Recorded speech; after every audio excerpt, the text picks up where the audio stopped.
Politics वाला, आओ राजनीति करें। मध्य प्रदेश के एक सबसे रईस विधायक हैं संजय पाठक। रईसी कागजों पर है, पर ये जितने रईस हैं उतने ही चोर भी। सरकारी खजाने को इन्होंने अरबों का चूना लगाया, फिर भी क्या आप इन्हें माननीय कहेंगे? सरकारी खजाने के 435 करोड़ रुपए, जी हां 435 करोड़ रुपए डकारने वाला मध्य प्रदेश विधानसभा में बैठा है। जब इनके मामले में सवाल उठ रहे हैं तो इनका सर शर्म से झुकने के बजाय ये गर्दन टेढ़ी करके मुस्कुरा रहे हैं, मानो पूरी सरकार जेब में है और जनता का पैसा खाना मेरा अधिकार है। नमस्कार, आप देख रहे हैं पॉलिटिक्स वाला पीएम टाइम में पंकज मुकाती। हमेशा की तरह खबर के आगे की पड़ताल। आज भाजपा के इसी जनता के पैसों के लुटेरे माननीय संजय पाठक की कहानी। सरकार, सिस्टम, सबकी आंखों पर पट्टी बंधी है। महाभारत में संजय दिव्य दृष्टि से पूरी कहानी, रण युद्ध की कहानी धृतराष्ट्र को सुनाते हैं। यहाँ भाजपा विधायक की कारगुजारियों के सामने पूरा सिस्टम, सरकार धृतराष्ट्र बना बैठा है। किसी को कुछ दिखाई नहीं दे रहा है। मध्य प्रदेश में बीजेपी विधायक संजय पाठक की मौज है, उनका अलग ही रौला है। सरकार को उनसे 443 करोड़ रुपए वसूलने हैं, लेकिन मजाल माथे पर संजय पाठक के तनिक भी शिकन हो। अब सोचिए, आम आदमी के ऊपर 2000 की भी वसूली करना हो तो शासन प्रशासन उसका जीना हराम कर देता है। एक किस्त चूक जाए तो बैंक क्रेडिट खराब कर देता है। सरकार की कोई टैक्स की किस्त चूक जाए तो घर के सामने बुलडोजर खड़ा हो जाता है। यदि आप किसी काम में डिफॉल्टर घोषित हो जाएं तो आपके बैंक अकाउंट सीज कर लिए जाते हैं। आपकी कोई 2 किस्त रुक जाए तो आपके घर को हैरान परेशान कर देते हैं बाउंसर और सरकारी अफसर कर्मचारी। लेकिन पाठक साहब 443 करोड़ रुपए दबा कर बैठे हैं और प्रशासन सिर्फ नोटिस दे रहा है, यानी कि नोटिस देकर भी सिर्फ कागजों की बर्बादी कर रहा है, जनता के पैसों की बर्बादी कर रहा है। आखिर किन्हें क्यों माननीय कहा जाए? ऐसे विधायकों का क्या किया जाए? जनता और विधायक, वो भी रईस विधायक के लिए अलग नियम क्यों है? क्यों जनता के पैसे डकारने वाले आदमी को सरकार आराम से देख रही है, नोटिस दे रही है और मौके पर मौके दे रही है? संजय पाठक पर 1-2 नहीं, कई तरह के मामले चल रहे हैं।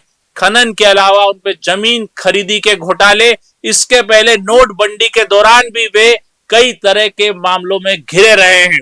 बीजेपी विधायक संजय पाठक से जुड़ी कंपनियों से 443 करोड़ रुपए की वसूली का मामला विधानसभा में सामने आया, जब सीएम डॉक्टर मोहन यादव ने एक प्रश्न का ये जवाब दिया। कांग्रेस विधायक डॉक्टर हीरालाल अलावा के सवाल पर खनिज विभाग ने विधानसभा में पूछे गए प्रश्न क्रमांक 685 के उत्तर में जबलपुर जिले में बड़े पैमाने पर अवैध रेत उत्खनन और राजस्व के नुकसान के मामले पर जवाब दिया। ये एकदम सरकारी जवाब है, लेकिन ये सामने भी नहीं आता यदि कोई इस तरह का सवाल नहीं लगाता। खनिज संसाधन विभाग ने स्वीकार किया है कि जबलपुर जिले की 4 कंपनियों द्वारा निर्धारित स्वीकृत सीमा से अधिक रेत का उत्खनन किया गया है। ये कंपनियां संजय पाठक के परिवार की है। अब आप ये देखिए कि ये मामला कितना संगीन है। एक तो आप कर चोरी कर रहे हैं और ज्यादा आपने रेत निकाल ली है, यानी आप पर्यावरण को भी नुकसान पहुंचा रहे हैं। आप ज्यादा रेत निकाल रहे हैं, आप पे पेनल्टी लग जाएगी, लेकिन आप नदी को बर्बाद कर रहे हैं। उस नर्मदा नदी को बर्बाद कर रहे हैं जिस नदी को लेकर सरकार बड़े बड़े दावे कर रही है, जिसके किनारे पर मुख्यमंत्री से लेकर पूर्व मुख्यमंत्री और मंत्री तक खड़े होकर शीश झुकाते हैं। उन नदियों से अधिक रेत निकाल ली गई है और अब आप नोटिस देकर वसूल कर लेंगे, लेकिन जो पर्यावरण की क्षति हुई है वो कैसे दूर होगी? किस तरह से नर्मदा परिक्रमा करने वाले मंत्री और अफसर शक्ल दिखाएंगे ऊपर जाकर?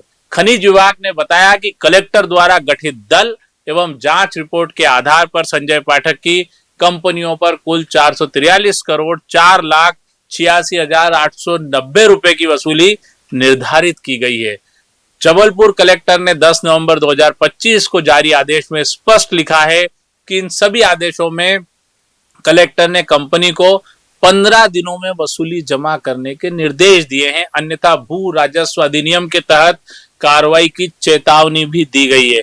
सोचिए, 10 नवंबर को नोटिस जारी करके 15 दिन का समय दिया गया था। दिसंबर का महीना शुरू हो चुका है, लेकिन इनके 15 दिन अभी तक हुए ही नहीं।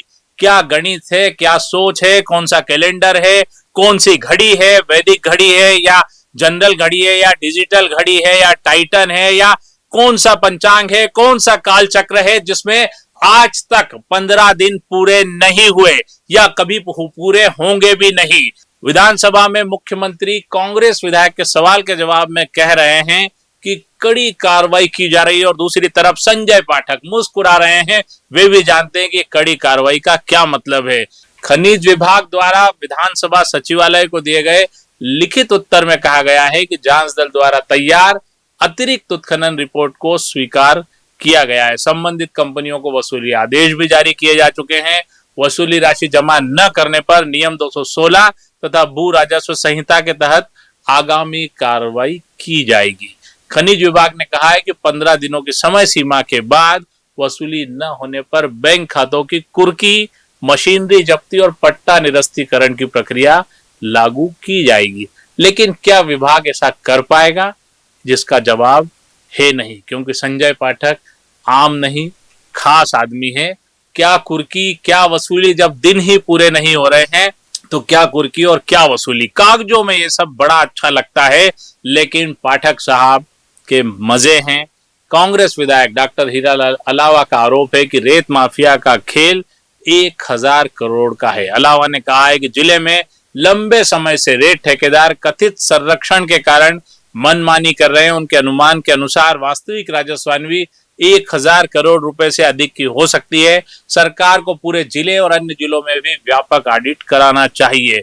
बिल्कुल ऑडिट होना चाहिए, लेकिन संजय पाठक पे वसूली, पैसे से वसूली से ज्यादा एनजीटी और पर्यावरण वाले मामले में उन पर क्यों न एफआईआर दर्ज की जानी चाहिए। क्या एक माननीय का इस तरह से पर्यावरण को नुकसान पहुंचाना सिर्फ जुर्माना देकर छोड़ देना ठीक है? आने वाली पीढ़ियों के लिए कई तरह की मुश्किलें पैदा करने वाले ऐसे आदमी पर एफआईआर करके सख्त से सख्त सजा दी जानी चाहिए, वरना इस तरह के खनन होते रहेंगे और सरकारी नियम कायदों को भी ऐसे माननीय किसी दिन पूरा खोद डालेंगे और उनको सिर्फ जुर्माना लगाकर छोड़ दिया जाएगा।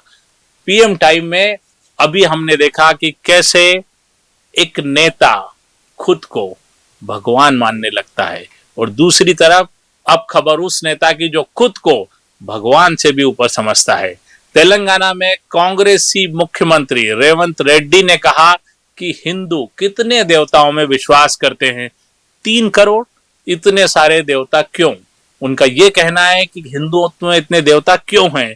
कुंवारों के अपने देवता हनुमान होते हैं, जो 2 बार शादी करते हैं उनका एक और देवता होता है, जो शराब पीते हैं उनका एक और देवता होता है, शराब और मुर्गे की बलि के लिए एक और देवता है, शाकाहारी और दाल चावल वालों के लिए अलग देवता। वे खुलेआम देवताओं की संख्या और लोगों की आस्था का मजाक उड़ाते रहे। उनके इस बयान के खिलाफ भाजपा ने तीखे तेवर अपनाए हैं। बीजेपी ने मोर्चा खोल दिया। संसद सत्र होने के कारण हैदराबाद से दिल्ली तक उनके विवादित बयान की गूंज सुनाई दी। खुद कांग्रेस सांसद इमरान मसूद ने कहा कि मुझे नहीं पता उन्होंने क्या बयान दिया, लेकिन शब्दों का चयन ऐसा होना चाहिए कि किसी की भावनाएं आहत न हो। बीजेपी का आरोप है कि ये मुस्लिम तुष्टीकरण के लिए हिंदू संस्कृति का अपमान करते हैं। रेड्डी पहले भी अपने बयानों को लेकर सुर्खियों में रहे हैं।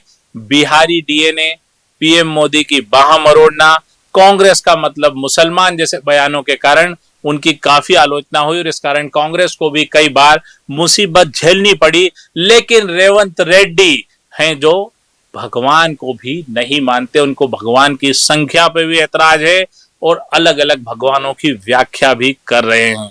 ऐसे में क्या होगा, किस तरह से राजनेता मनमानी कर रहे हैं। आज के पीएम टाइम में इतना ही। अगली बार हम फिर आपको ऐसे ही मान्यों की आगे की कहानी बताएंगे और संजय पाठक जैसे लोग रेत खनन, अवैध रेत खनन, सीमा से ज्यादा खनन के जरिए किस तरह मध्य प्रदेश के राजनीतिक और प्रशासनिक पर्यावरण के अलावा पर्यावरण को भी नुकसान पहुंचा रहे हैं। नमस्कार, शुक्रिया।